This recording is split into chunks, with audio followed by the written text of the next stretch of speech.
आयुषी गौड़ जी आगरा से। राधे राधे। श्री हरिदास श्री हरिवंश महाराज जी, प्रणाम गुरुदेव।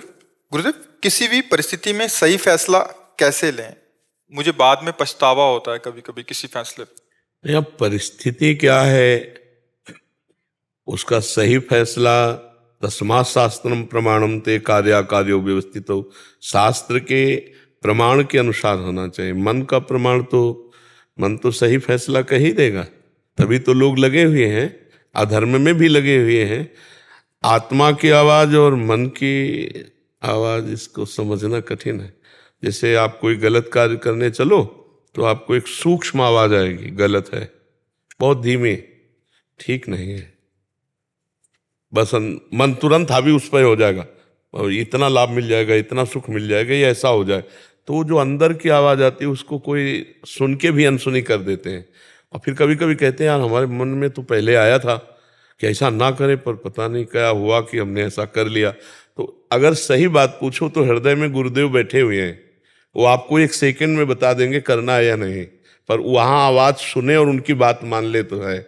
अगर ऐसी बात ना समझ में आवे तो खूब सत्संग सुने, तो सत्संग में प्रायः संत महात्मा जन शास्त्र की बात बताते हैं, ये करना चाहिए ये ना करना चाहिए। वैसे साफ बात है, अपना मन बता देता है कि नहीं करना चाहिए। दो मन के हिस्से, एक है भागवतिक हिस्सा और एक है पाप वाला हिस्सा।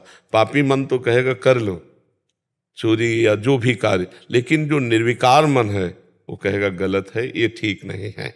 ऐसा उसकी बात सुनने के लिए जो हमको दम चाहिए वो भगवान के नाम से ही आएगी। हमारी बुद्धि पवित्र हो, वो बात पकड़ ले तो गलत हमसे नहीं होगा। और व्यवहारिक के जो कार्य हैं कि ऐसा कार्य करना चाहिए, इनके साथ बर्ताव कि नहीं करना चाहिए, वो शास्त्र में है। शास्त्रों का स्वाध्याय न कर सको तो सत्संग सुनते रहो, पता चल जाएगा कि हमको किससे कैसा व्यवहार करना चाहिए। सत्संग से ही मति पवित्र और सूक्ष्म होती है, वही सही निर्णय कर पाती है। नहीं तो सही निर्णय करना बड़ा कठिन होता है, क्योंकि बुद्धि मलिन और मन वासना का खेल खेलने वाला, तो वो सही सलाह न दे करके अपनी बात को सही करवा लेता है हमसे। और जितना जेल भरी है ना, वो सब मन ने सही करवाया है। वो सही माने हाँ, हमसे जबरदस्ती हाँ करवा लिया और कर्म बन गया और उससे अपराध बन गया। तो हमारे पवित्र मन की जो आवाज है वो सुनना थोड़ा कठिन है। अगर सुन लो तो वही उत्तर आपको दे देगा। आत्मना प्रतिकूलानि परेशान न समाचरेत, शास्त्र आदेश करता है कि सही और गलत का निर्णय अपने से देखो। आत्मना प्रतिकूल, जो आत्मा उपदेश हो रहा है उसके प्रतिकूल मत चलो। या फिर ऐसे समझ लो, जो तुम्हें अच्छा नहीं लगता वो बर्ताव किसी के साथ मत करो। जैसे हमारी बहन को कोई गंदी दृष्टि से देखे, हमें अच्छा नहीं लगे तो हम किसी की बहन को ना देखें गंदी दृष्टि से। ऐसे ही धर्म का, हमारे कोई गलत शब्द बोले तो अच्छा नहीं लगता तो हम किसी को गलत शब्द ना बोले, हमारी कोई चोरी करे तो अच्छा नहीं लगता तो हम किसी के साथ चोरी ना करें। जो हमें धर्मयुक्त हृदय को पसंद है वो व्यवहार हम दूसरे के साथ करें। अधर्मयुक्त आचरण जो है हमें पसंद नहीं तो हम दूसरों के साथ अधर्मयुक्त व्यवहार ना करें। तो शास्त्र, स्वाध्याय, सत्संग और आत्मस्वरूप प्रेरणा सच्चे मन की, ये बात सुने तो हमें पता चल जाएगा ये कार्य करना चाहिए या नहीं करना चाहिए। अनीता राजकुमार जी। जय जय राधे श्याम। जय जय राधेश्याम महाराज जी। महाराज जी, मैं गर्भवती हूँ। नाम जप, महामंत्र और आपका एकांतिक वार्तालाप कृपा से रोज सुनती हूँ। कार्य की व्यस्तता के कारण भागवती ग्रंथ जैसे गीता जी, भागवत जी आदि नहीं पढ़ पाती। क्या मेरी संतान भागवतिक गुणों वाली हो सकती है? कहा नहीं जा सकता। ध्रुव जी महान भागवत हुए और उनके वंश में महाराज बेन हुए, बहुत ही दुष्ट स्वभाव के, नीच प्रवृत्ति के। बस ऐसे ही ध्रुव से उनके जो पुत्र हुए, फिर उनके बस ऐसे मतलब 2 ही 3 पीढ़ी महाराज अंग के पुत्र बेन, स्मृति आ गई। उनकी माँ का नाम सुनीता और पिता का नाम महाराज अंग और पुत्र का नाम बेन। महान धर्मात्मा जो अंग थे, महान धर्मात्मा, भगवत भजन करने वाले। और माँ जो थी वो अधर्म के वंश की थी। माँ का विशेष प्रभाव पड़ने के कारण पुत्र में दुष्टता इस कोट की आ गई कि महात्माओं ने मार डाला। जब राजा बनाए गए घोर अत्याचार, घोर पापाचार, तो बहुत से सिद्ध संतों ने जाके उन्हें मार दिया। फिर उनकी दाहिनी भुजा से भगवान पृथु और बाईं भुजा से महारानी अर्शी प्रकट हुई। तो अब ये नहीं कहा जा सकता कि हम नाम जप कर रहे हैं, हम कथा सुन रहे हैं, इसका प्रभाव पड़ सकता है, पड़ता है। पर अगर पूर्व संस्कार प्रारब्ध, तो जैसे महाराज उग्रसेन, महान धार्मिक भगवान के भक्त, लेकिन उनका पुत्र कंस बिल्कुल धर्म विरोधी। तो ऐसे कई जगह पाया गया। अब जैसे उल्टा पाया गया, हिरण्यकश्यप महान धर्म विरोधी, प्रहलाद जी महाभागवत, पुत्र पैदा हो रहा महाभागवत। और ये नहीं कि नारद जी से ही उनकी बुद्धि बदली, नहीं, नारद जी ने देखकर कहा था इसके गर्भ में वो महाभागवत है, देवराज इंद्र तेरी क्या सामर्थ्य है, काल भी नहीं मार सकता उसको जो इसके गर्भ में, क्योंकि प्रहलाद जी गर्भ में थे। तो इसका ठीक निर्णय एकदम नहीं किया जा सकता, पर शास्त्रीय पद्धति है, यदि गर्भस्थ शिशु की जो माँ है उसको संस्कार देना चाहे तो पवित्र भोजन, नाम जप, और जैसे आप धाम आई हैं तो इसका संस्कार उसके ऊपर पड़ेगा, वो भागवत बन सकता है। पर अगर कहीं पूर्व का ऐसा संस्कार है तो फिर नहीं बदला जा सकता, क्योंकि महाभागवतों के भी कई ऐसी संतानें हुई जो ऐसा। तो इसलिए हम प्रयास करें, फल भगवान पर छोड़ दें, कर्मण्येवाधिकारस्ते मा फलेषु कदाचन। क्योंकि अगर कह दे हाँ ही, तो ऐसे कितने उदाहरण हैं कि माता पिता बड़े साधु स्वभाव के और बड़े धार्मिक प्रवृत्ति को, पुत्र बड़ा दुष्ट, और कितने ऐसे उदाहरण हैं कि माता पिता बड़े दुष्ट स्वभाव के, पुत्र बड़ा धार्मिक और बड़ा साधु स्वभाव का। तो इससे पूर्व का प्रारब्ध भी बल लगाता है। तो अगर पूर्व का प्रारब्ध जोरदार हुआ तो भक्त बन जाएगा, अगर पूर्व का प्रारब्ध हे प्रवृत्ति में जाना है तो आपका भजन उसकी सुरक्षा करेगा, उसको बढ़ाएगा, पर वो भक्त ही बनेगा ऐसा नहीं कहा जा सकता। प्रभु से प्रार्थना करें कि ऐसा भक्त बालक पैदा हो तब भी महाराज जी, अगर कर्म उसके वैसे हैं खुद के भी और बच्चे के भी, तो फिर हाँ, फिर तो मंगल ही होगा। लेकिन कभी कभी बहुत संस्कार के बुरे प्रारब्ध वाले बच्चे, अब जैसे आत्मदेव ब्राह्मण, कितना भजनानंदी, कितना धर्मात्मा, जिससे पुत्र के रूप में धुंधकारी, संबंध से ही तो आया, उनकी बहन का लड़का उसने गोद में लिया उस संबंध से। तो धर्मात्मा पुरुष ने क्या धर्म की कमी रखी थी, लेकिन संस्कार होते हैं, कर्म भोग भोगना होता है। तो अगर अच्छे कर्म भोग भोगने तो अच्छा पुत्र पैदा हो गया, देख देख के आनंद होता है, उसके कर्म सुनकर आनंद होता है। और ऐसे पुत्र पैदा हो जाते हैं कि उनके कर्म सुन करके दुख होता है, और वो माता पिता को अपने यौवन अवस्था में कष्ट भी देते हैं। बहुत मारा आत्मदेव ब्राह्मण को, और माँ को इतना मारा कि वो तो कुएं में गिर के मर गई। भागवत में कथा है, पढ़ के देखो।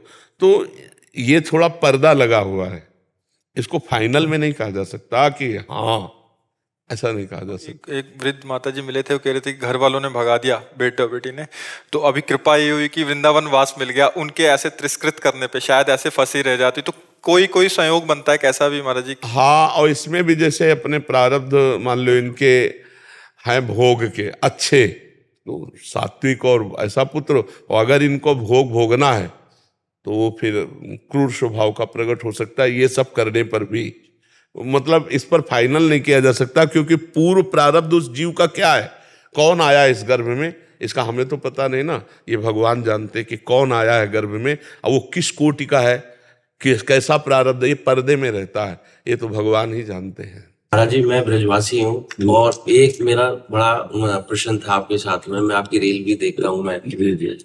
मैं कोई भी काम करता हूँ, वो चीज राधा रानी मेरे को दे देती है, पर वो मन संतुष्ट नहीं होता है। मन तो बच्चा तुम्हें ब्रह्मा बना दिया है तो भी नहीं संतुष्ट होगे, जब तक भगवत प्राप्ति नहीं हो जाएगी। हमारी बात समझ लो, सच्ची बात लेना, भगवान की जब तक प्राप्ति नहीं होगी तब तक ये मन कभी शांत नहीं होगा, ये पक्की बात समझो। आप तो मान लो ब्रजवासी हो, फिर हम उदाहरण देते हैं, वो एक आई थी तो कह रही थी हमारे पास सब कुछ है पर मैं खुश नहीं हूं। पलटकर प्रश्न वही है आपका, पलटकर वही है, शब्द केवल अलग है। हाँ, वो कह रही थी मेरे पास सब कुछ है पर मैं खुश नहीं हूं। तुम का नहीं हो पाओगी। बोले क्यों? उनका श्री कृष्ण जीवन में नहीं है। यदि श्री कृष्ण सब कुछ के साथ हो जाए तो आनंद हो जाए। भगवान के जिसके जीवन में एंट्री नहीं है वो चाहे ब्रह्मा का वैभव भी प्राप्त कर ले तो भी वो संतोष को प्राप्त नहीं होता। महाराज ययाति के वचन है, जब उन्होंने अपने पुत्र की 1000 वर्ष जवानी लेकर भोगा ना, तब उन्होंने लिखा कि भगवद विमुख पुरुष को संपूर्ण संसार की स्त्रियां, धन, जौ, वैभव सब दे दिया जाए तो भी वो संतुष्ट नहीं होगा। आप विचार करके देख लें। आपको थोड़ा सा उदाहरण देते हैं। देवराजेंद्र त्रिभुवनपति है, लाखों अप्सराओं के मालिक हैं। जिस अप्सरा को कहें सेवा में उपस्थित हो जाएगी, सौभाग्य मानेगी। लेकिन गौतम ऋषि के कुटिया में जाके गंदे आचरण का आपको पता है, अहिल्या जी के लिए, तभी तो अहिल्या जी पत्थर बनी हुई थी। गौतम ऋषि के साप से राम जी के चरणों से फिर अपने स्वरूप को आए। इतनी सुंदरता फिर लगी देवराजेंद्र को कि गौतम ऋषि का रूप रख करके अहिल्या के यहाँ जाकर गलत आचरण किया। अब आप बताओ, वो अप्सराओं का स्वामी भी तृप्त नहीं है। मृत्यु लोक के किसी ऋषि की पत्नी के साथ गलत आचरण, छद्म वेश धारण करके, मतलब इससे आप उसकी स्थिति समझ लो कि क्या होगा वो। और त्रिभुवनपति है, त्रिभुवनपति। तो हम जो कहा ना कि ब्रह्मा का पद मिल जाए तो भी जब तक भगवान से चित्त नहीं जुड़ेगा तब तक शांति मैं होगी। महाराज जी, मैं पूजा करता हूँ तो बीच में ऐसा विघ्न आता है मेरा, फिर पूजा खत्म हो जाती हम बताते हैं वो पूजा की पूजा खत्म हो या पूरी हो, उसे छोड़ो। राधा राधा राधा अंदर अंदर जो हम कह रहे हैं, उठते बैठते चलते फिरते राधा राधा राधा। फिर हमें बताना, पहले शुरू करो। हम माला की बात नहीं कहते, उठते बैठते चलते फिरते राधा राधा राधा। और हर घंटे के कर्म को भगवान को समर्पित करो। फिर आप अगली बार मिलना, ब्रजवासी तो हो ही, क्या हालत है हमें बताना। हर घंटे के कर्म को कृष्णार्पणमस्तु। जैसे 8 से 9 बजे, 9 बजे कृष्णार्पण, 9 से 10 बजे कृष्णार्पणम। और जब शयन किए तो जो भूल गए करना वो पूरा टोटल समर्पित। और राधा राधा राधा, इसे कर्म समर्पण कहते हैं। और राधा राधा ये भगवान का स्मरण नाम। जब हम तो वृंदावनवासी ब्रजवासी, तो राधा राधा राधा। फिर आप हमें बताना। किराज जी बीकानेर से। राधे राधे। राधे राधे महाराज जी। महाराज जी, आत्मविश्वास और अभिमान को कैसे परखा जाए? हमारे अंदर का आत्मविश्वास कब अहंकार में परिणत हो जाता है, उसका ज्ञान कैसे? आत्मविश्वास का आप क्या स्वरूप, किसका है प्रश्न, किसका है? आत्मविश्वास का आप क्या स्वरूप समझते हैं? जैसे कोई कार्य पूर्ण हुआ, मैंने पूरा किया, ऐसा लगना आत्मविश्वास है? कैसा मतलब आपने आत्मविश्वास को क्या देखा कि मैंने ऐसा किया? किसी कार्य की सफलता होने पे आत्मविश्वास। वही मैं पूछ रहा हूं। तो उसमें अगर आप भगवत कृपा देखें, नहीं कि भगवान की बड़ी अहेतुकी कृपा हुई कि इस कार्य में मुझे क्षमता दी कि मैं सफलता प्राप्त करूं और सफल हुआ। मूल में तो भगवान ही है ना। जैसे ये तुम्हारा रूप है तो भगवान ने रचा है ना। आपकी तो इसमें कहीं कोई कारीगरी नहीं ना। तो आप में जो पावर दिया है बौद्धिक और शारीरिक, वो किसके द्वारा दिया हुआ है? भगवान के द्वारा। तो जितने भी कार्य पूर्ण होते हैं वो दो से ही होते हैं, बौद्धिक स्तर से और शारीरिक क्षमता जो हमारी होती है। कोई बौद्धिक स्तर के कार्य होते हैं, कोई शरीर बल से पूरे होते हैं। तो दोनों बल भगवान के द्वारा ही दिए हैं ना। तो हम अहंकार के लिए रास्ता ही नहीं रखते हैं। भगवान ने हमें ऐसा बल दिया और भगवान की कृपा से सफलता प्राप्त हुई। तो इसे परम पवित्र विश्वास आपका दिन प्रतिदिन भगवान के प्रति बढ़ता जाएगा और आपकी जीवन की यात्रा पूर्ण होगी। जब हम इसको इस रूप में लेते हैं कि मैं सबसे अच्छा सफल हुआ, तो फिर अहंकार आ जाता है इसमें। यदि हम बीच में भगवान को नहीं लाते तो फिर अहंकार आ जाता है और फिर उसका पतन होता है। फिर उसका पतन होता है। भगवान से जो जोड़ दिया जाता है वो परम पवित्र, और जो मैं से जोड़कर संसार को जोड़ दिया जाता है वो अपवित्र हो जाता है। तो वो मैं के साथ जो जुड़ा प्रकृतिकांश उसे मलिन कर देता है। इसलिए परमात्मा को बीच में लाना अति अनिवार्य है। कहो मत वाणी से, वाणी से तो यही है कि आपको इनाम मिल रहा है, आप हर्षित हो रहा है, पर आपको अंदर से कि ये सब मेरे भगवान की कृपा से हुआ है, क्योंकि उस परमात्मा ने मुझे बुद्धि दी, मुझे बल दिया, उन्हीं के बल से बुद्धि से ये सब काम हुआ। तो अंदर ही अंदर हम खुशी होकर उसकी जय मना रहे हैं। अगर हम हार जाते हैं तो फिर वो भी भगवान की हाँ, सुख दुखे समय कृत्वा लाभा लाभो जया जयो, यही सच्चे भक्त की पहचान, यही सच्चे ज्ञानी की पहचान। ठीक है ना, बहुत अच्छे, ऐसे चलो। अहंकार के लिए कोई जगह मत रखो। अहंकार उसे कहते हैं सफलता पर स्वयं को रखना, सफलता पर स्वयं को रखना उसे अहंकार कहते हैं। कुछ भी अगर कहीं भी मैंने इतने खिताब प्राप्त किए, मैंने, अभी उसका अहंकार बढ़ रहा है। और भगवान की कृपा से ऐसा ऐसा ऐसा सब ये सहज स्वभाव में है। अंदर से भगवान की बात रखे जरूर। अगर भगवान की बात नहीं रखेगा तो फिर वो अहंकार आ जाएगा और वो फिर गलत करवाएगा। अब जैसे बड़े बड़े उसमें हर्षित हुए जीत कर, तो फिर शराब है, ये व्यभिचार है, ऐसे बढ़ता चला जाता है और वो गिर जाते हैं, वो पतित हो जाते हैं। तो विजय तो वही है कि माया पर विजय प्राप्त की जाए, इंद्रियों पर विजय प्राप्त की जाए। क्यों? अगर आप विजयशील जगत में हो तो सच्ची विजय है कि आप अपने पर विजय प्राप्त कर लो, आपसे कोई गंदा काम ना हो, किसी का अहित ना हो, आप इंद्रियों पर विजय प्राप्त कर लो, मन पर विजय प्राप्त कर लो, तो सच्चे विजयी होगी कि नहीं। अब दूसरी जगह तो विजय प्राप्ति के खुद गुलाम बने हुए इंद्रियों के, मन के, जैसा चाहे वैसा गंदा करवा ले। तो मुझे लगता है कि भगवान से विमुख होने के कारण सफलता भी अंत में असफलता का रूप ले लेती है, और भगवान को सम्मुख रखे तो असफलता भी सफलता का रूप ले लेगी। जैसे पांडवों को वन वन भटकना पड़ा, पर हस्तिनापुर के सिंहासन पर पांडव ही बैठे। तो इसलिए धर्म से चलो और अहंकार के लिए जगह मत रखो, उसे भगवान को समर्पित करके कि भगवान के। और सच्ची बात बच्चा है, आप मान लो बहुत बुद्धिमान भी हो सकते थे, आप पागल भी हो सकते थे, भगवान ने आपको इतनी क्षमता दी है तो उसी क्षमता से तो आप विजय प्राप्त कर रहे हो। तो है ना भगवान की दी हुई बुद्धि, भगवान का दिया हुआ बल। नहीं मान लो आपका शरीर ऐसा है और ऐसा बना, आप चाहो तो ऐसा बन जाता, लेकिन भगवान ने जैसा चाहा वैसा तुम्हें कर्म के अनुसार दे दिया। अब इससे सफलता और असफलता ये दोनों, तो दोनों में हम समान भाव रखकर चलेंगे तो हमें भगवत प्राप्ति हो जाएगी, हम दिव्य हो जाएंगे। अपने अंदर बहुत शक्तियां हैं अध्यात्म की, उनको जागृत करने की जरूरत है। तो अगर भगवान को लेके चलोगे तो शक्तियां जागृत होगी, और अहंकार को लेके चलोगे तो जो शक्ति मिली है वो भी छीन होती चली जाएगी, नष्ट होती चली जाएगी। जी। पूर्णिमा जी झारखंड से। राधे राधे महाराज जी। महाराज जी, जब कोई दीक्षा लेते हैं और अपने सारे नियम का पालन भी करते हैं, फिर जब उम्र ढल जाती है और अपने सारे नियम को करने में असमर्थ हो जाते हैं, उस स्थिति में क्या पाप लगेगा? नहीं, पाप नहीं लगेगा। तब तक तो फसल पक्की हो जाती है, अगर सही ढंग से चले तो तब तक फसल पक्की हो जाती है। इतना लंबा समय जब कोई नियम से चलेगा तो उसको अपने नियम में प्रेम हो जाएगा। तो अब जैसे पढ़ा है, जैसे तुम्हें बताएं, 4 बजे हम तीसरा स्नान जब शाम के करते थे, बस हमारे से नशा चढ़ने लगा, क्योंकि उस समय हम आसन में बैठ कर ध्यान का, अब हमारी दिनचर्या दूसरी है। आज भी जो ही नहा के निकले तो जैसे किसी को नशा नहीं चढ़ा, बस आंख मूंद के बैठने का मन। अब किडनी फेल है तो पद्मासन सिद्धासन में तो बैठ नहीं सकते।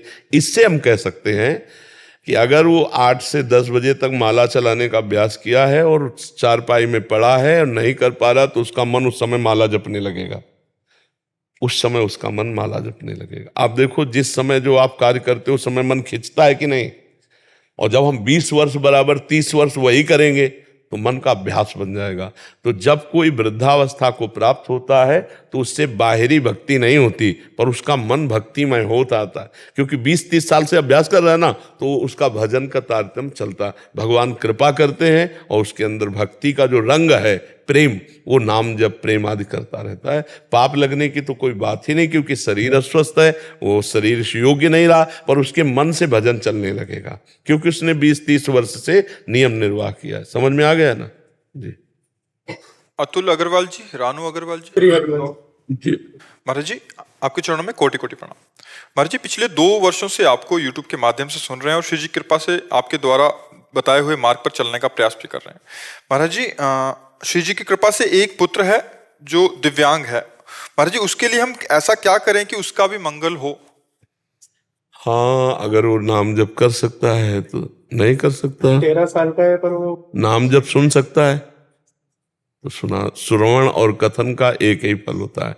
कुछ मिनट आप उसके लिए समय दो, भागवत के शब्द कान में पहुंचाओ और भगवान का नाम कान में पहुंचाओ, मंगल हो जाएगा। भगवान और चरणामृत पिला और नाम सुनाओ कान में। आपके यहाँ के जो कीर्तन चलते हैं वो कीर्तन हमने उसको हाँ, 7 दिन प्रेत योनि में रहने पर भागवत सुनाई गोकर्ण जी ने तो धुंधकारी जो है मुक्त हो गया। तो अगर हम भागवत का एक अध्याय रोज उसे सुनावें, हिंदी से ही सही अर्थ पढ़ के, और भगवान का नाम कीर्तन सुनावें रोज थोड़ा, तो पक्का मंगल हो जाए। हमारा विश्वास कहता है कि नाम संकीर्तन और भगवत कथा अगर ये 2 सुनने को मिलती है तो निश्चित जीव का कल्याण हो जाएगा।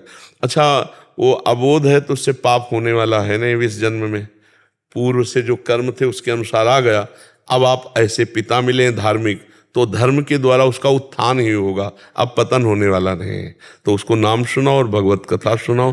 चरणामृत दे रहे तो बहुत बड़ी बात है, रोज चरणामृत तो ब्रजरज, ये तो सब अमृत है, पक्का कल्याण हो जाएगा। ठीक है। राधे जी, न्यू दिल्ली से श्री हरिवंश महाराज जी, आपके चरणों में कोटि कोटि दंडवत प्रणाम। गुरुदेव, त्यागी कैसे बने? प्रभु प्राप्ति के मार्ग में हमें कई वस्तुओं का त्याग करना पड़ता है, जो चीजें त्याज्य हैं। किसका प्रश्न है? त्यागी का मतलब बच्चा कपड़ा उतार लेना या कपड़ा बदल देना या स्थान परिवर्तन कर देना, उसे त्यागी नहीं कहते। त्यागात शांति निरंतरम, त्याग से तत्काल शांति मिलती। क्या त्याग से? इंद्रियों के अधर्म युक्त भोगों का त्याग। इंद्रियों के भोगों का भी त्याग नहीं कर सकते, क्योंकि अगर भोगों का त्याग कर देंगे तो शरीर ही नहीं चलेगा। जल भी, भोजन भी, जो आवश्यक औषधि है, जो आवश्यक पेय पदार्थ है, आवश्यक खाद्य पदार्थ है, अधर्म युक्त विषयों का त्याग। जैसे रोटी दाल से काम चल सकता है, हम मनुष्य, हमें मांस अंडा नहीं खाना चाहिए, क्योंकि वो हमारे लिए निषेध है, मनुष्य के लिए निषेध है। ये हिंसक पशुओं का भोजन है। बिल्ली कबूतर को खाती है, उसको कोई पाप थोड़ी लगता है। सिंह बलात् पशुओं को जबरदस्ती गाय भैंस को मार कर खाता है, उसको कोई पाप थोड़ी लगता है, उसका विषय है। लेकिन हम मनुष्य हैं, यदि हम ऐसा करते हैं तो घोर पाप है। जो अपनी जबान के स्वाद के लिए, शरीर पोषण के लिए किसी भी जीव की हत्या करता है, वो बहुत पाप है। तो हमको त्याग क्या करना है, ये बात समझना है। ये नहीं कि भोजन त्याग दें। भोजन त्यागोगे तो भूख का चिंतन होगा, भगवान का थोड़ी चिंतन होगा। क्षुद्र व्याधि चिकित्सताम अन्नम औषधम, अन्न रूपी औषध से क्षुधा रूपी व्याधि की चिकित्सा कर ले। प्यास लगे, पानी पियो, शराब नहीं। इधर उधर के गंदे पेय पदार्थ पीने से बुद्धि भ्रष्ट हो जाती है। हमको जो त्यागना वो समझना है।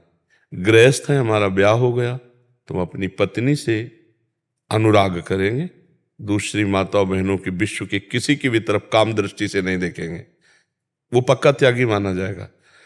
हमें धन चाहिए तो हम मेहनत से और धर्म से जो वास्तविक सत्य की कमाई है वही स्वीकार करेंगे, इसके अलावा नहीं। बढ़िया त्यागी पुरुष है वो। गृहस्थ में रहता हुआ वो धर्मयुक्त त्याग किए हुए भगवान को प्राप्त होता है। अम्बरीश जी चक्रवर्ती सम्राट, महान भक्त है भगवान के।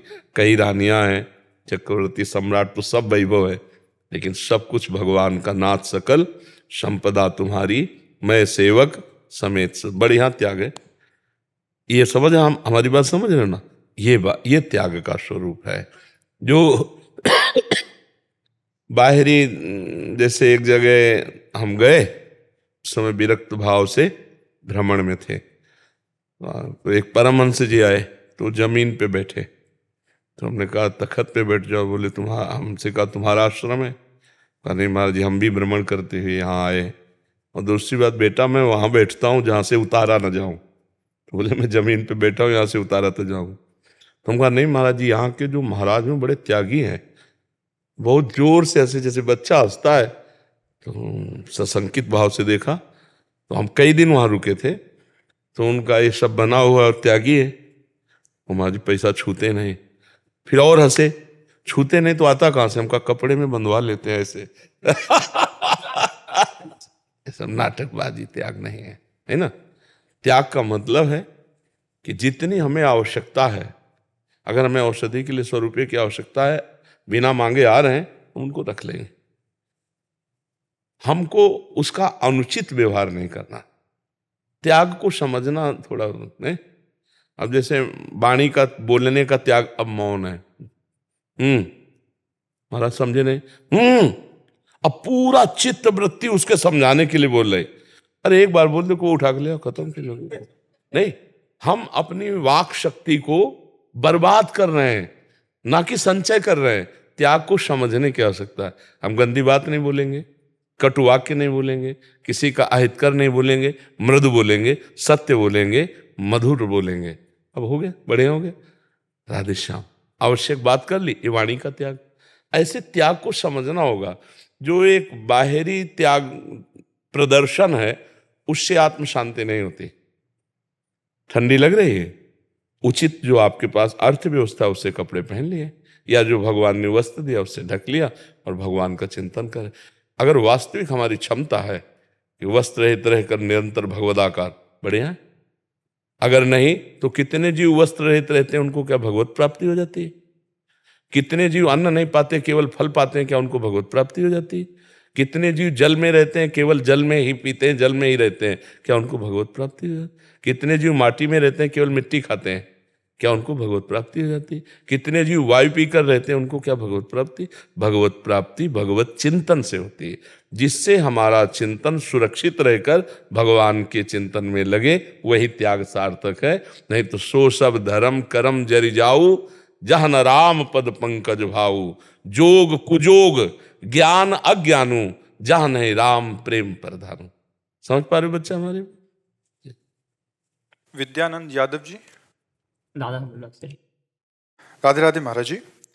महाराज जी, सर्वधर्मान परित्यज्य में भगवान किस धर्म का त्याग करने और किस धर्म को अपनाने का आदेश देते हैं? किस धर्म को ग्रस्त त्याग करे और किसे अपनाए?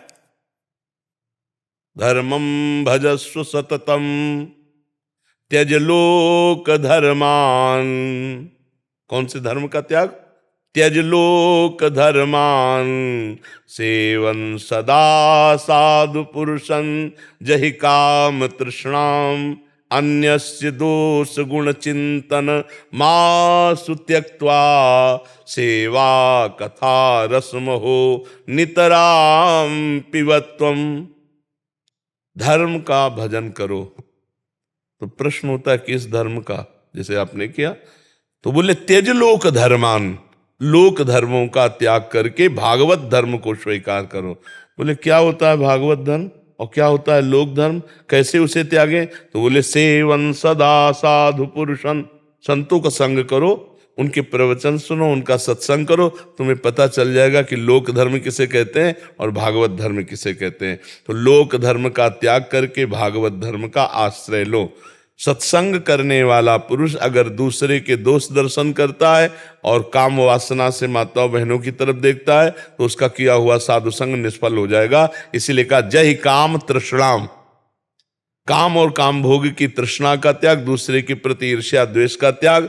अन्यस्य दोष गुण चिंतन मासु त्यक्त्वा, दूसरे के दोषों का दूसरे के गुणों का चिंतन त्याग दे। एकमात्र भगवान का चिंतन, भगवान की लीला कथा रस का पान, भगवत भक्तों का संग, इसे भागवत धर्म कहते हैं। लोक धर्म का त्याग कर, भगवान कह रहे ना सर्वधर्मान परित्यज्य। जैसे आप किसी के पति हैं, आप किसी के पुत्र हैं, आप किसी के पिता हैं, आप किसी के भाई हैं, आपके बड़े रिश्ते नाते हैं, तो आपका सब धर्म बनता है ना। बोले भाई भाई का क्या धर्म है? आप पिता है क्या धर्म है? आप पुत्र हैं आपका क्या धर्म है? आप पति हैं आपका क्या धर्म? होता है ना, सबका धर्म है अलग। ये लोक धर्म है। बोले इस सब लोक धर्म को भगवान के चरणों में अर्पित कर दो। अर्थात भाई में भगवान, पत्नी में भगवान, माता पिता में भगवान, सब में भगवान का दर्शन करते हुए सबसे व्यवहार करो। यह है सर्वधर्मान परित्यज्य। अन्य मान्यता नहीं। मेरी पत्नी के रूप में मेरे भगवान है, मेरे पुत्र पुत्री के रूप में मेरे भगवान आए हैं, मेरे परिवार के रूप में भगवान मेरा। अच्छा भगवान नहीं है? अगर ये हाइलोजन जल रहा है, एसी चल रही है, ये पंखा चल रहा है, ये माइक चल रहा है, तो सब में बिजली एक ही है ना। तो चाहे स्त्री हो, चाहे पुरुष हो, चाहे जड़ हो, चाहे चैतन्य, सब में पावर तो परमात्मा ही है ना। तो सब में है ना। नहीं तो वो निकल जाता है तो वो फिर शरीर को कौन रखता है? आग लगा देता है। बोले वो तो गए। कौन गए जानते हो? नहीं, कोई नहीं जानता है। बोले वो गए जिनके प्रति रो रहे ना, उनसे पूछो कि इस शरीर को प्यार करते थे तो शरीर तो तुम्हारे आगे है। बोले नहीं, वो गए। कौन? अब इसका उत्तर नहीं दे सकते। बोले भैया हमारे। नहीं, भैया तो तुम्हारा शरीर था। जो तुम्हारे बाप से प्रकट हुआ वो तो ये शरीर था, वो बाप से नहीं पैदा हुआ, वो आप ही है, वो आप है, वो किसी से पैदा नहीं होता है, वो आकर शरीर में वास करता है केवल, वो पैदा नहीं होता, वो प्राकृतिक वस्तु नहीं, वो चिदानंद ईश्वर अंश जीव अविनाशी चेतन अमल सहज सुख। भगवान कहते हैं ना ममई वांसो। अब उसको ना देखो, आप नहीं पहचान पा रहे, आप इसमें हैं, पर आप कौन हैं आप जान गए? आप अपने को देखते हैं शीशा में तो अपने को देखते हैं ना, नहीं, शरीर का चेहरा दिखाई देता है, आपका नहीं। आप तो समाधि में अपने को देख सकते हैं, शीशा से नहीं देख सकते।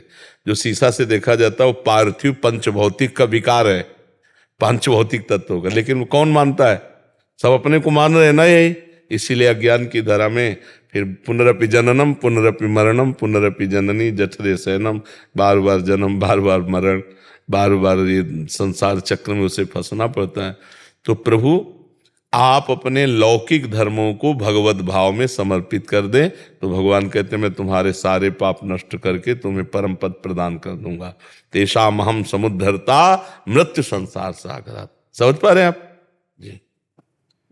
महाराज जी दूसरा एक ठो और समस्या थी जी कि कहा गीता जी में एक जगह पढ़े, जी समझ में नहीं आ रहा कि कहा गया है कि ऐसा कर्म यज्ञ कहलाता है, जी। जो यज्ञ वह कर्म जो यज्ञ कहलाता है उससे प्राप्त बचा हुआ शेष भोजन करने का भगवान आदेश दे। वो उसी में आसपास लिखा होता है, आप लोग पकड़ नहीं पाते हैं। भगवान ने कहा यत करोषि यज्जुहोषि यदन्नासि, जो तुम खाते हो, जो तुम करते हो, जो तुम सोचते हो, वो सब मेरे को समर्पित कर दो, ये यज्ञ हो गई।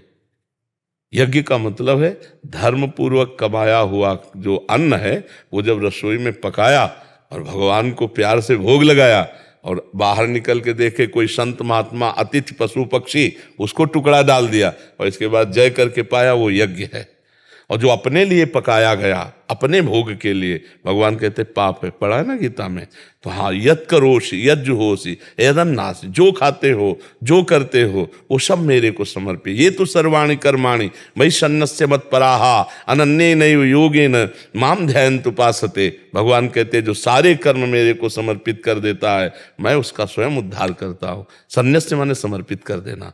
यज्ञ का मतलब होता है यज्ञानाम, भगवान कहते जप यज्ञ, उसमें राधा राधा राधा कार्य करते हुए, नाम जप करते हुए और भगवान को वो कर्म समर्पित कर रहे हैं। एक रसोई नहीं, हर कर्म फावड़ा चला रहे, राधा राधा, तो वह भी यज्ञ हो गई। और क्या? यज्ञ का मतलब केवल अग्नि में स्वाहा करना थोड़ी है।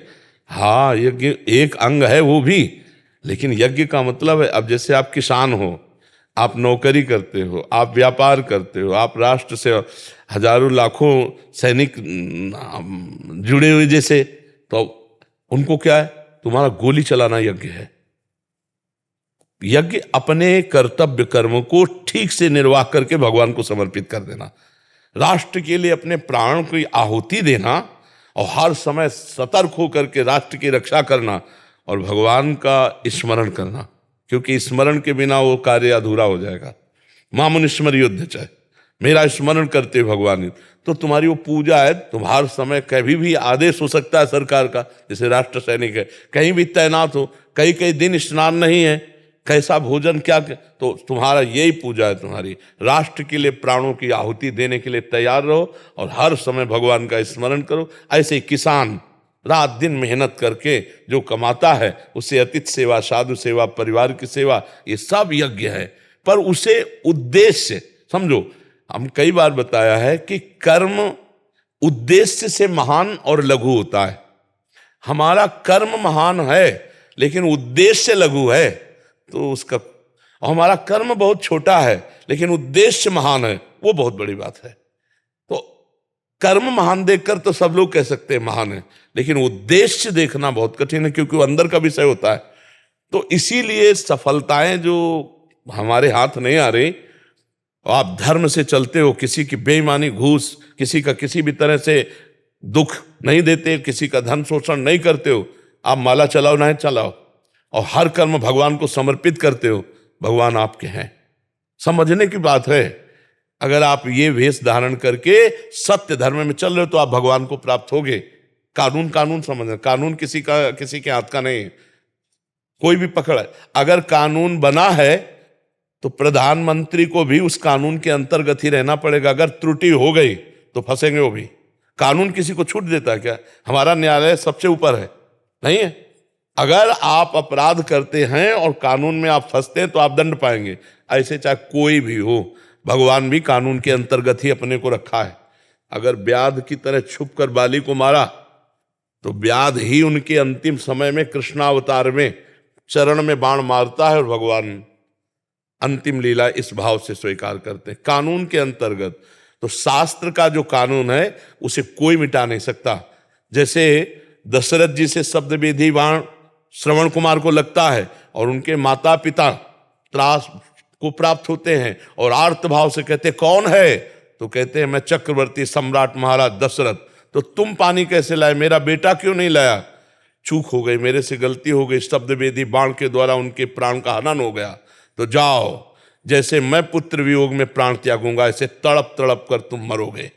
वही भगवान अवतार लेते हैं लेकिन कानून को नहीं काटते, वैसे ही तड़प तड़प कर दशरथ जी प्राण त्यागते हैं। लेकिन वो तो राम भगवान उनके पुत्र है तो राम राम कहकर ऐसे त्यागते हैं। कोई भी शास्त्र का कानून ऐसा नहीं है कि किसी को भी छूट देता हो। अगर आप शास्त्र सम्मत चलोगे तो आप भगवान को प्राप्त होगे। हर कर्म हमारा यज्ञ है और भगवान की प्राप्ति में समर्थ है यदि हमारा उद्देश्य ठीक हो, यदि हम अपने अपने कर्तव्यों का पालन करें। देखो, ये हमें जो मानव जीवन मिला है ये उठने के लिए, उन्नति के लिए मिला है, दिव्यता के लिए मिला है। जो हम अपने पद का, अपने ज्ञान का, वासनाओं की पूर्ति के लिए दुरुपयोग करने लगते हैं, ये हानि की बात है। नहीं तो हम सच्ची कहते हैं, अलग से पूजा का समय मिले तो मिले, नहीं आप अपने कर्तव्य में लगे हो, उस कर्तव्य को भगवान को समर्पित कर दो, नाम जप करो, निश्चित भगवत प्राप्ति हो जाएगी। आप इस बात को अंदर बैठा लें। भगवत स्मरण करते हुए अपने कर्तव्य का पालन करना सबसे बड़ी पूजा होती है। और अगर वो पूजा कर्तव्य की न करे तो भागवत में शायद तीसरे स्कंद में कपिल देव भगवान कहते हैं कि जो हमारे श्री विग्रह की तो बहुत अच्छी अच्छी पूजा करता है सामग्री से, लेकिन बाहर निकलकर छल कपट और द्वेष करता है, मैं उसकी पूजा स्वीकार नहीं करता। उसकी पूजा ऐसी होती जैसे राख में किया हुआ हवन।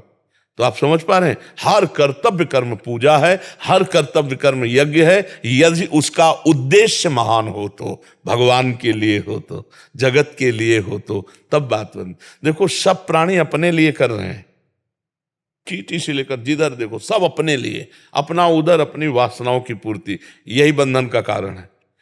और जहां हम दूसरे के लिए करना शुरू किए उसी दिन से हम महान बनते चले। तो हमें और दूसरे के लिए क्यों करें, इसका भी फल है। जैसे आपने मेहनत की, बहुत अच्छे डॉक्टर बने, अब आपका उद्देश्य मैं भारत में जो भी हमारे सानिध्य में आ गया, पैसा मिले ना मिले मैं उसको ठीक करने की कोशिश करूंगा, मैं अपना कर्तव्य पालन। पैसा तो आपके चरण चूमेगा, क्योंकि धर्मात्मा पुरुष के पास अर्थ वैसे जाता है जैसे नदियां समुद्र के पास बिना चाहे। आचार्य महान पुरुष कहते हैं, अन मांगे आगे आवे गो, जेव पल लागे पल को। आप यदि धर्म से चलते हो तो बिना मांगे व्यवस्था भगवान आपकी करेंगे। ये अनंत ब्रह्मांड एक क्षण में भगवान ने बना दिया, किसी का सहयोग लिया क्या? पर धर्म का पालन कोई बिरला ही कर पाता है। नहीं, अर्थ लोलुपता और भय ये धर्म से भ्रष्ट कर देते हैं। किसी का मतलब दबाव और अर्थ का लोलुपता, ये बड़े बड़ों को अपने पद से, जो धर्म का स्थान है वहां से गिरा देते हैं। जो निर्भय है और अर्थ लोलुप नहीं है वो निश्चित भगवान को प्राप्त कर लेगा। लोभ पास जय गल न बंधाया, सो नर तुम समान रघुराया। जो धर्म से चलेगा, हम कह रहे नमक रोटी खाओ, लेकिन छाती चौड़ी करके चलोगे ना, मुस्कुरा के तो जियोगे। लेकिन लोगों को ऐसा नहीं लगता, लोगों को लगता है धन से सुख मिलेगा। बिल्कुल नहीं। घर परिवार में असत्य पैसा मत ले जाना, अधर्म का पैसा ना ले जाना, चाहे जिस डिपार्टमेंट में होना, नहीं तुम्हारे बच्चों पर उसका प्रभाव पड़ेगा और वो ऐसे डिप्रेशन में पहुंचेंगे कि तुम्हें जिंदगी भर का डिप्रेशन दे देंगे। तो ये सबको ध्यान रखना है कि अवश्य में भोक्तव्यम कृतम कर्म शुभाशुभम। दूसरे गरीब का शोषण करके धन रखोगे या किसी का ऐसे इस तरह का व्यवहार कि आपने निर्दोष को छोड़ दिया और दोषी को दंड दिया और पैसा ले लिया, तो ऊपर से जो कानून आपके ऊपर शिकंजा कसेगा वो आपको बर्बाद कर देगा। आज नहीं तो कल परिणाम देख लेना। इसलिए बहुत धर्म से चलो। यही भगवान कहते हैं यज्ञ। यज्ञ माने पूजा। पूजा कैसी? दूसरों को सुख देना, दूसरों को दुख ना देना। किसी भी प्रकार से कोई प्रलोभन के द्वारा हम अपने धर्म का त्याग ना करें तो वो यज्ञ है। और अगर हम त्याग कर देते हैं तो आज नहीं तो कल भाई दुर्गंध वाली वस्तु कितने दिन छुपाओगे, वो उसकी गंध आ ही जाएगी। ऐसे ही ये दुराचार दुष्प्रवृत्तियां ये अपना काम दिखाती है, फिर बहुत बुरी तरह फंसा देती है। इसलिए सबसे प्रार्थना है कि भगवान जो कह रहे हैं कि यज्ञ का अवशिष्ट ही पाया जाए, नहीं तो वो पाप है। अर्थात अधर्म के द्वारा किया हुआ सारा कर्म आपका चौपट हो जाएगा और धर्म के द्वारा किया हुआ हर कर्म यज्ञ, हर कर्म यज्ञ है। और वो कर्म भगवान को समर्पित कर दिया जाए, भगवत प्राप्ति हो जाएगी। आप समझ पा रहे हैं? प्रभु 2 साल से सुनते आ रहे हैं, जिसमें हमको 4 प्रश्न ऐसा बना रहा कि समझ में नहीं आया। अब समझ में आ गया? समझ में बिल्कुल बिल्कुल। अच्छा, ये इतनी जो बात की, इसमें किसी को संशय? कोई संशय नहीं। कोई कहे कि हम आपने काम कर दिया हमारा, हम अपनी खुशी से कोई उपहार या आपको दे रहे हैं तो वो लेना नहीं, उस समय नहीं, उस समय नहीं। इस समय हमने सरकारी ड्यूटी निभाई है, हमने कोई पर्सनल काम नहीं किया है। इसलिए हम शाबाशी के पात्र नहीं, क्योंकि हमारे पास सब है। बिल्ला है, वर्दी है, ये सरकार की है और ये मेरा कर्तव्य था, मैंने कर्तव्य कर्म किया। और ये जो कार्य किया इसमें हमें तुम्हारी शाबाशी की जरूरत नहीं, क्योंकि मैं भारतीय सरकार का आदमी हूं। आप इस पर कोई समझ रहे हो ना? हाँ, दान लेने की आवश्यकता नहीं है, क्योंकि बाबा जी नहीं है।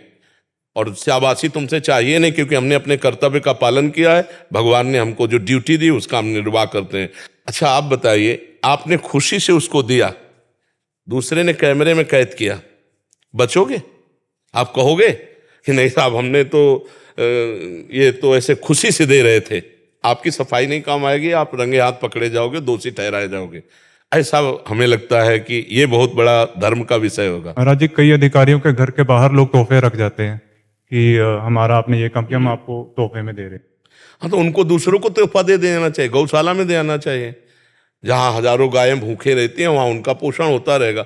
धर्म का पैसा भाई, हमारी बात मान लो, वो तुम्हारे परिवार को सुखी रखेगा। अगर अधर्म का पहुंच गया तो आतंक मचा देगा। ये पक्की बात है, पक्की बात है। 100 के 100 मर गए अधर्म के कारण। जो कुरुवंशी पांडव का विरोध, पांडव की संपत्ति छीन, 100 के 100 मर गए और 18 अक्षोणी कटी केवल इसी अधर्म के खेल से। तो मुझे लगता है जैसा शास्त्र सम्मत विषय है कि धर्म तो एक धर्म ही है।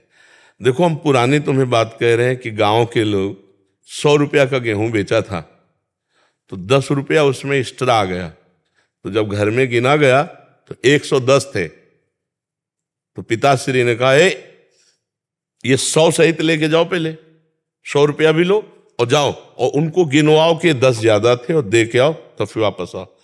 पानी भी नहीं पीने दे, जाओ, बेईमानी नहीं। 10 रुपया एक्स्ट्रा रख लेना, बेईमानी होगी।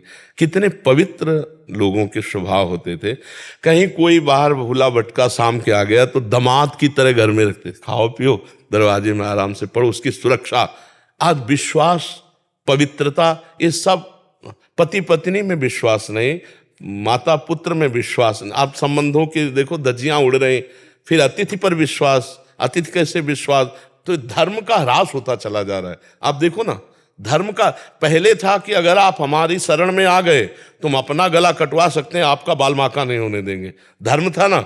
अब ऐसा नहीं है। ये सब धर्म का ह्रास होता चला जा रहा है। ये धर्म है, अतिथि धर्म, शरणागत की रक्षा का धर्म, पतिव्रत धर्म, बहुत से धर्म है। भगवान जो कह रहे हैं अपने अपने कर्तव्य का पालन करो तो सब यज्ञ है। अगर यज्ञ के अवशिष्ट भाग को सेवन करोगे तो तुम मुझे प्राप्त होगे, और मनमानी करोगे तो फिर पतन हो जाएगा। और आज पतन ही ज्यादा हो रहा है, नहीं हो रहा? वासनाओं के खेल हो रहे हैं, वासनाओं के खेल हो रहे हैं। सब अंदर से देखिएगा आप, धर्म के लिए ऐसा नहीं कि नहीं है, बिरले ही है। वासनाओं के लिए चाहे हम कुछ भी करते हो, हमारा उद्देश्य अगर वासना का है तो सब बेकार है, और उपासना का है तो सब बढ़िया है। कुछ भी करो, अपने अपने धर्म के अनुसार कुछ भी जो है कर्तव्य कर्म वो भगवान को अर्पित कर दो, उपासना बन गई। और कुछ भी करो, अच्छे से अच्छा, अगर अंदर से वासना का खेल है तो वो सब बेकार हो गया। बस यही बात समझाना है कि अंदर से समझ लो, अलग से कुछ नहीं करना। आप व्यापारी हो, ईमानदारी से सामान को बेचो, जितना मुनाफा उचित है उतना मुनाफा लो। बिल्कुल सब कोई जानता है कि मुनाफे के लिए ही व्यापार होता है। झूठ के बोलो, जैसे कहते हैं ना, झूठ बोले बिना व्यापार नहीं। क्यों? हम व्यापार किए तो अर्थ के लिए किए। 100 की सामान लाए, 20 रुपया अगर उसका उचित मुनाफा है तो हम उचित मुनाफा बोल देते, ऐसे चला जाता है। पर आजकल कहते हैं कि बिना झूठ के काम ही नहीं चलेगा, मतलब बिना अधर्म के काम नहीं चलेगा। ऐसा कैसे हो सकता है? हमें लगता है कहीं भी झूठ की आवश्यकता नहीं। अगर हम सत्य पे चले, धर्म पे चले, तो कहीं भी झूठ बोलने की, आज भी कलयुग है तो क्या हुआ, पर अब झूठ की सत्ता हो गई है। झूठे ही लेना, झूठे ही देना, झूठे ही भोजन, झूठ चबेना। हेलो, कहाँ हो आप? अब वहाँ बगल वाली गली में, बोले इस समय तो मथुरा में है। आज नहीं, झूठ बोलना मोबाइल, झूठ बोलना कालपाल, झूठ बोलना क्रिया व्यापार, तो नहीं असत्य संपातक पुंजा, बुद्धि मलिन होती चली जाती है। ए दुपट्टा लाओ, उनको भी पहना। आओ आओ। महाराज जी कह रहे कि आपने 2-3 युद्धों में भाग लिया, एक युद्ध में उनका दोनों टांगे और बिल्कुल, आपको हम बार बार नमस्कार करते हैं, बार बार प्रणाम करते हैं हमारे देश के लिए। थोड़ा सा मिला नहीं आपको, यही था कि विश्वास की जो आप बात कर रहे थे, कौन कहाँ पर भर्ती होकर आता है, कौन कौन से स्टेट का है, सिर्फ हम राष्ट्रीय तिरंगे को नमन करते हैं। और बिल्कुल विश्वास के ऊपर ही अगर हमने बोल दिया कि वहाँ पहुँचना है तो पहुँचना है। हाँ बिल्कुल बिल्कुल, क्योंकि भारतीय सेना आज भी ऐसा काम कर रही है। बिल्कुल हाँ, इस पर तो संशय नहीं। ये तो साधारण जन समाज के अंदर हम हर सैनिक को संत की तरह सम्मान देते हैं अपने यहाँ, क्योंकि जान पर खेल करके हम सो रहे हैं रजाई ओढ़े, और वो हिम जहाँ बर्फ है वहाँ वो खड़े जान पर खेल करके, और कई महीना वहाँ से हटना पड़े, बड़ा कठिन। मैंने भी नहाने के लिए बोला था गुरुजी, मैंने खुद कारगिल वार लड़ा है और 2 महीने तक हमारी वही ड्रेस था, मतलब, और माइनस टेम्परेचर था, जूते तक जवानों को फट चुके थे। हमें, मैं तलोलिंग के ऊपर बोला था कि हमें राशन मिले ना मिले, एम्युनिशन ज़्यादा से ज़्यादा मिलना चाहिए। मतलब 10,000 गोले मेरी यूनिट ने दागे थे दुश्मन के ऊपर, जो अपने आप में रिकॉर्ड है। मुझे बहुत सुख मिल रहा है आपको दर्शन करके, मुझे बहुत सुख मिल, मतलब हमारे अंदर की एक आनंद की वृत्ति उठ रही। आप एक संत ही हैं। बिल्कुल हाँ, बिल्कुल आप बिल्कुल हाँ, महाकाल के दर्शन के लिए गए बोले संत महाकाल मैं किसको मानता हूँ। हाँ बिल्कुल बिल्कुल। साक्षात दर्शन मेरी विलासा थी। मैं आज भी, मतलब जो हमने 26 साल पहले किया कारगिल में, वो एक अलग बात थी गुरुजी, लेकिन मैं आज भी जो हमारे शहीद हुए हैं उन परिवारों से मिलता हूँ, और मैंने एक गाड़ी मॉडिफिकेशन करवाई हुई है, एक शहीद को घर में दीपक दे रहा हूँ, और मैं खुद ट्रैवलिंग करता हूँ। तो मैंने 21,000। आप ड्राइविंग कर लेते हैं? हाँ गुरुजी, ठीक है। ये दीपक गुरुजी हम देते हैं सभी को, बिल्कुल दे दीजिए। हम चाहते हैं कि ये थोड़ा सा, हाँ ये दोनों चीज। हेल्थ का मुझे ये कहना था सर कि आज के बाहर के मार्केट में जैसे अब गोलियां चल रही दवाई की, जैसे कैंसर हुआ, किडनी हुआ, उसके साइड इफेक्ट बहुत हो रहे हैं सर। जैसे मैंने खुद रिसर्च किया है, मैं हेल्थी प्रॉब्लम जो मेडिसिन से जो है कैंसर का कीमो में जो है ना पूरा जला देता है बॉडी को अंदर, और इसलिए आयुर्वेदिक लेना चाहिए या कंटिन्यू चलना चाहिए कीमो थेरेपी? अब इसके लिए क्या है कि जब जो डॉक्टर सलाह देंगे ना, अब जैसे हम बाबा जी, हम तो आध्यात्मिक सलाह दे सकते हैं। अब जैसे दवा का विषय है, इस पर हम सलाह इसलिए नहीं दे सकते कि रोग की क्षमता और दवा का प्रभाव, उन दोनों को समझना होता है ना। अब वो किस स्टेज पर रोग पहुंचा है, उसको कौन सी दवा सूट करेगी, ये डॉक्टर बता सकता है ना। अपने लोग बाबा जी, हम तो अध्यात्म और धर्म की बात बता सकते हैं, डॉक्टरी का विषय तो नहीं। तो मैं क्वेश्चन लेके आया था, आज भी हम कंडीशन में इस काम में कर रहे हैं। जो कुछ साथी हमारे जिन्होंने हमसे कंधे से कंधा मिला के युद्ध लड़ा, आज भी हमारे कार्य से कई साथी हम जोड़ने की कोशिश करते हैं, मगर वो नाखुश रहते हैं जी। ऐसा क्यों हो रहा है? क्योंकि देश के प्रति जब समर्पण की कमी होगी तो ये बात आ जाएगी। जहां अपने स्वार्थ का किंचित भी भाव होगा, वहां ये बात नहीं आएगी जो आप में है। जब हमारे देश के लिए तो छाती चौड़ी और उत्साह युक्त रहेगी, तो जहां स्वार्थ बुद्धि आ जाती है वहां थोड़ा सा लघुता आ जाती है। नहीं तो फिर देश के लिए तो देखो, हम बाबा जी हैं, लेकिन जैसे हम आप लोगों को देखते हैं, हमारे हृदय में उत्साह होता है और देश पर बलिदान होने की भावना होती है। हम आपको सच्ची कहते हैं। हाँ, जैसे हम संत वेश में हैं, लेकिन तिरंगा हमारा इष्ट है। हम जब जैसे 26 जनवरी 15 तो उसमें हमें बहुत उत्साह होता है और हमें बहुत उसमें, तो इसलिए धन्य धन्य धन्य धन्य धन्य।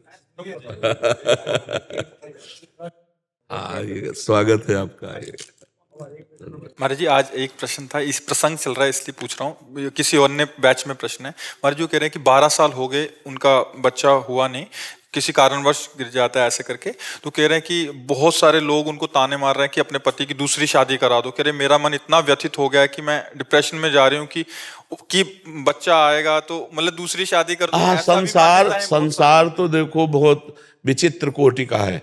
संसार की तो सलाहें बहुत अलग अलग कोटि की हैं, बहुत अलग अलग कोटि की हैं। संसार की सलाह न माने, तस्मात् शास्त्रम प्रमाणम ते कार्याकार्यो व्यवस्थितो। कार्य और अकार्य की व्यवस्था शास्त्र सम्मत है। देखो, ये हमारे पूर्व जन्म का कर्मों का फल होता है कि संतान आई और चली गई, क्योंकि उस जीवात्मा की केवल गर्भ में रहना और निकलना, बस इतना ही केवल संयोग था। जैसे माता गंगा जी महाराज शांतनु से जो पुत्र होता गंगा में फेंक देती, 7 को फेंका, 8वें को जब उन्होंने रोक लिया तो ये कोई नई घटना नहीं थी, ये घटना पहले ब्रह्मलोक में तय हो चुकी थी। जब अष्टवसु को वशिष्ठ जी ने साप, वो बड़ी कथाएं हैं, उन कथाओं का, वशिष्ठ जी के पास एक नंदिनी नाम की गाय है जो सर्व सुख प्रदान करती है। मतलब जो आप चाहो, जैसे कल्पतरु तैसे वो कामधेनु, जो चाहो आप वो दे दे, और उसका दूध पीने वाला अमर हो जाता है। तो 8 वसु जा रहे थे, उनकी पत्नी एक के साथ थी, तो उन्होंने कहा ये बहुत सुंदर गाय, बोले तो कामधेनु गाय है। कामधेनु की महिमा बताई तो प्रलोभित हो गई, और उसने कहा मृत्यु लोक में मेरी एक सखी है, इस गाय का अपहरण कर लो, इसका दूध पिलाएंगे तो अमर हो जाएगी। वो गाय अपहरण कर ली। थोड़ी देर में वशिष्ठ जी आए, वशिष्ठ जी देखा गाय नहीं, ध्यान के द्वारा देखा तो अष्टवसु लिए जा रहे, वहीं प्रकट हो गए और कहा तुम नीच कर्म किए, देवताओं से भी श्रेष्ठ वसु होकर के एक ब्रह्म ऋषि की गाय चुराई, जाओ तुम मृत्यु लोक को प्राप्त हो। तो 7 चरणों में गिर गए। 8वें की पत्नी ने ये सारा प्लान बनाया था, 8वें सम्मिलित सब थे। तब उन्होंने कहा महाराज मेरी कोई गलती नहीं, मैं केवल 7 था। तो बोले 7 ही जन्मोगे, पर जन्म लेते ही मुक्त हो जाओगे, लेकिन 8वां ये मुक्त नहीं होगा। तो उनका प्रभु वसु से हमको मनुष्य लोक में जन्म लेने का शाप दिलाया इसने, तो मुझे मृत्यु लोक में स्त्री प्राप्त ना हो। तो उनका एवं मस्त ऐसा ही हो। तो देखो 7 जन्मते गंगा जी ने मार दिया, गंगा जी के जल में फेंक करके, और 8वें भीष्म पितामह, और कहा था कि मुझे पत्नी ने मिले तो आजीवन ब्रह्मचारी।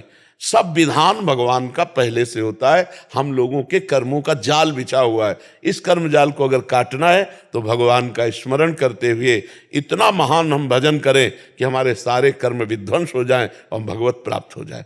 ये संसार, किसी के लड़का नहीं होता तो गाँव में इतना टॉर्चर करते हैं, और वो जो बहन है, माता है, उसके कान में जब ये शब्द जाते हैं तो कितना उसको जलन होती है। ये नीच बुद्धि के जो लोग होते हैं ना, ये टॉर्चर करते हैं। जी मान्यता है ना, उसी के लिए प्रश्न कर रहा हूँ। नहीं नहीं, ऐसी बिल्कुल नहीं धारणा करनी चाहिए। कितने लोग अपने यहाँ हैं जो पति पत्नी मिल करके जवान होकर के ब्रह्मचर्य व्रत धारण करके भजन कर रहे हैं भगवत प्राप्ति के लिए। तो ये सब संसारी बातें तो नहीं, तस्मात् शास्त्रम प्रमाणम, शास्त्र के प्रमाण के अनुसार चलना। वैसे प्रत्येक माता पिता को ऐसी चिंता हुई है, इतिहास साक्षी है।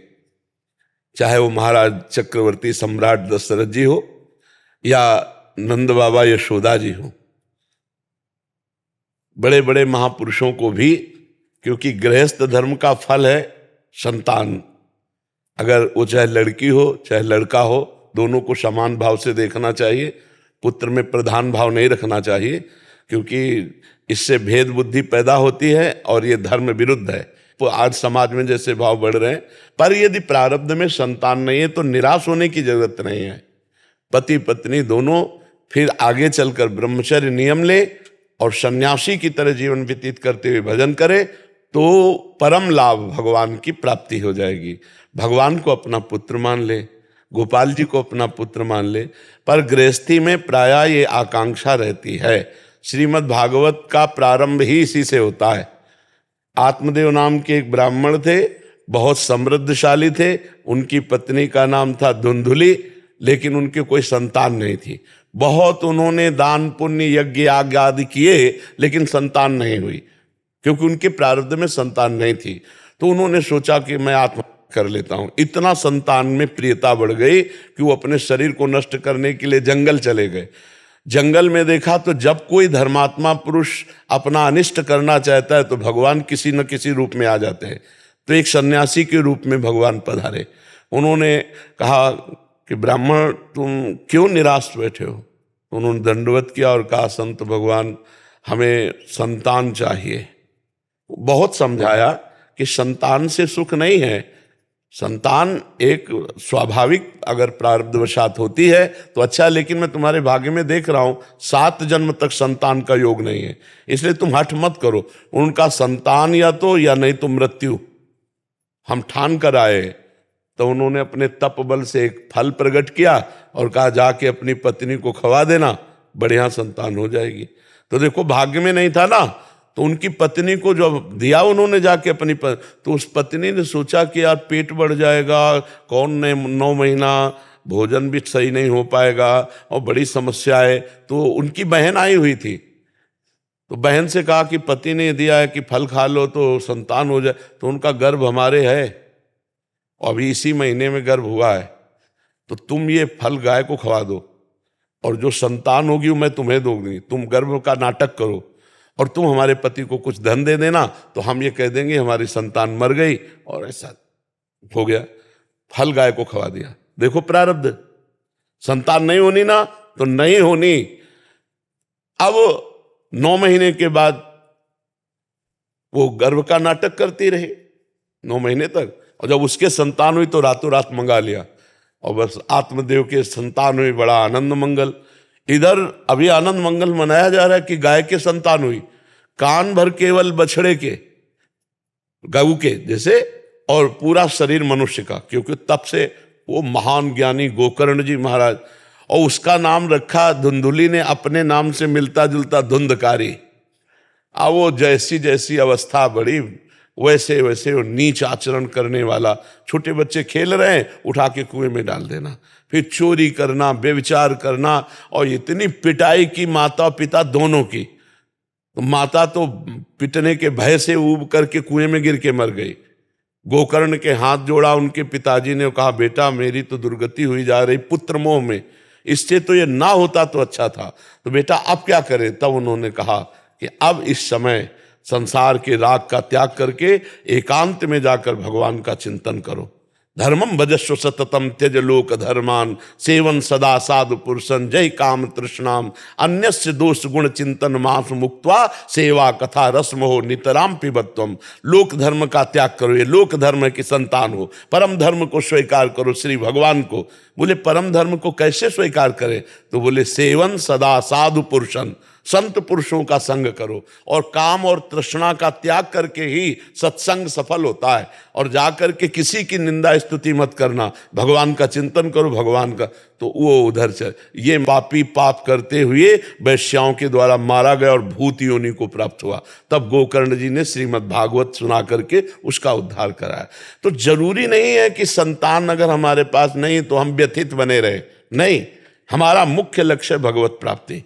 जब देख लिया कि कई वर्ष हो गए संतान का योग नहीं बन रहा, तो पति पत्नी दोनों संयम से रहो और भजन करो और भगवान की प्राप्ति कर लो।